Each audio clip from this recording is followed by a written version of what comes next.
Is it that there is kind of not froth coming out of the IPO space, but maybe people kind of taking a breath here?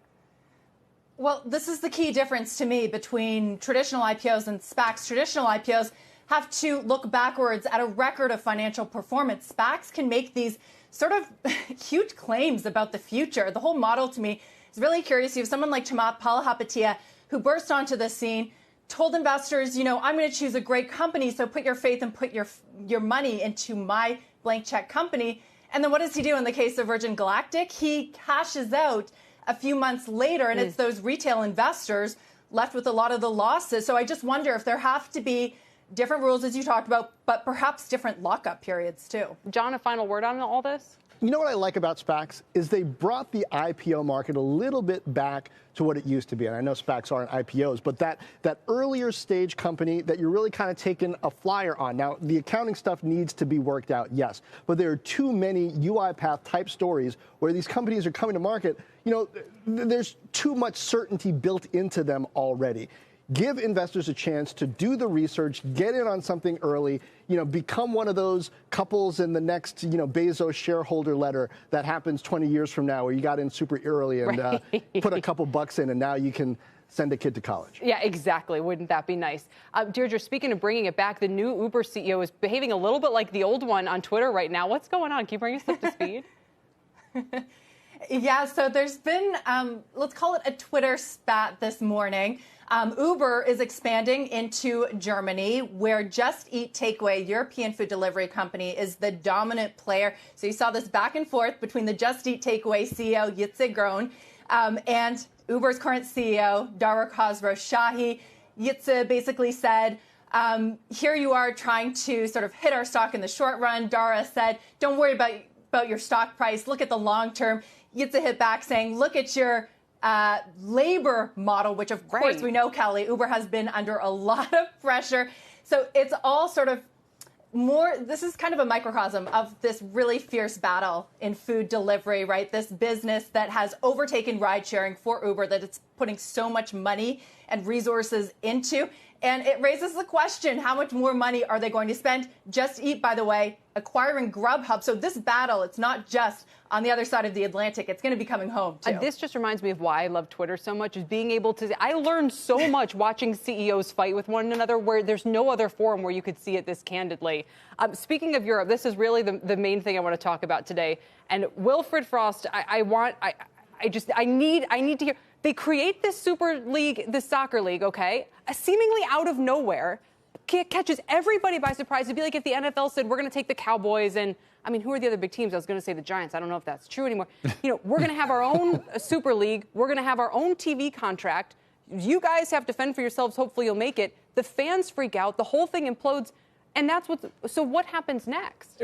Well, we go back to normal. That's what's the monumental failure of execution, as you were alluding there to, Kelly, and a massive PR disaster for the 12 owners involved. So what exactly happened initially? Those 12 shareholders decided that they would greedily steamroll the interests of their stakeholders, in this interest, the players and the fans, but they totally underestimated the power of those stakeholders, particularly the fans, particularly in a social media age. And within 2 days, it's been turned on its head. It's totally collapsed. And what I think will be interesting to see from here is whether it's more than just a PR disaster for those owners. And if somewhere or another, some of them get forced out. Of course, that would take someone to buy the club. Did they just think, well, we kind of like this? So how could they have gotten it so wrong? The starting point was, and don't forget there's a few U.S. owners here who may also have owned some U.S. sports franchises. What they wanted to do was move towards the valuations that the NFL teams have here, which is many multiples of, say, Manchester United, listed on the U.S. New York Stock Exchange, valued at $2.7 billion, despite having many millions more fans around the world than an NFL franchise. Why the difference in valuation? Because there's no relegation in the U.S. There's no need to qualify for the biggest competitions every year. And that's what they were trying to design here, so that these 12 founding members would permanently be in the top competition. They wouldn't need to qualify each year, and with that, more guaranteed revenue. And they traded their, essentially, money for merit, which is the driving force in European soccer at the moment, and the fans weren't having it. Here's what I love, John, about this year. It seems to continue this trend. If you look at what's happened in GameStop and crypto to some extent here, it's like the little guys, and I don't mean it, they're fighting back and they're saying no. And to me, it all kind of melds with with social media and the changes the internet brings us, which are you can harness the power of the fan base in ways you could never before. I mean, look what Taylor Swift is doing. She's harnessing the power of her fan base to fight against investors and big music labels. And I think people realize, to Will's point, John, if they don't like this deal that the owners came up with, they can literally shut it down. I love those connections you made, Kelly. I'm just stunned that we have found yet another way that I don't understand soccer. You know, Super League, like what are the leagues that are there already? How many teams? Manchester, Barca, what? I don't get it. But I love hearing Will talk about it. It's very important. I know it's very important. And it's football, not like soccer. UI, yeah. Yeah, it's the I'm enterprise so with tech, you on that. of sports. I haven't been this bewildered by a story since Dogecoin's rise earlier this week and last week, Kelly. I got nothing to add here. Wilf, then we'll bring it back to you for a final word on this, because I think you put it well that this is a battle of shareholders and stakeholders in which the stakeholders appear to have won. So I think the interesting thing from here, it's probably unlikely that these people will be forced to sell because there's only so many buyers with the billions needed. But in Germany, there was no German clubs as the founding 12 members. 51% by law is mandated to be owned by fans groups, and then there's an election every year for who runs the club, so the fans have a say.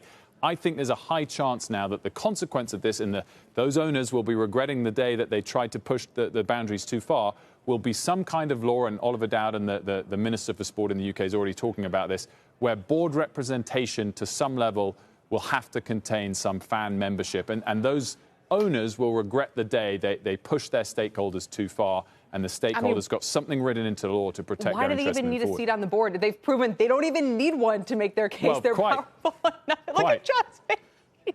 They're powerful enough what as now? it is. We're going to move on. Before we go, Amazon is getting hands-on with grocery shoppers, testing palm scanning at Whole Foods in Seattle. They're planning to roll it out across other locations. But the Amazon One software allows shoppers to pay for items simply by scanning their palm over a device. And they have to pair that, obviously, to a credit card the first time, but then they can just use their palm after that. Deirdre, I feel like every 2 weeks we hear, Amazon's opening a hair salon and Amazon's doing. I mean, is this a legitimate, innovation that we're going to be using and have to pay attention to? It goes back to the Bezos philosophy. It's always day one, always be innovating. Some hit the mark, some don't. The hair salon, I have my doubts on. But Amazon, as a major player in payments, I think that could be something. We know that they've been making moves in this space in terms of payments with their just walkout technology. This is a little bit different, but the question has always been, will they license it out? And in today's press release, Amazon said that they were looking at putting this in places like stadiums. So this could be another major moneymaker revenue stream for Amazon. Never count them out, of course. Maybe even the hair salons, or a passing fad? What do you think? Well, I just think that this is slightly less scary to me than what we already all do now on our iPhones, is having our face scanned. So I'm kind of a little more open to having my hand scanned. I get it, fingerprints are important and all that kind of stuff, but it's not an eye scan or a face scan. So I think if it speeds it up and it's well protected by a company that's unlikely to get hacked and has all the necessary protections, I'm kind of okay with it. Not embracing of it, but okay with it. John Ford, final word. I was just happy I don't have to touch anything to do it, but I'm still not sure I want to give them biometric information. I'm fine just waving my phone over the thing to pay. I think I'll just stick with that. Yeah. Shepard Smith here. Thanks for watching CNBC on YouTube.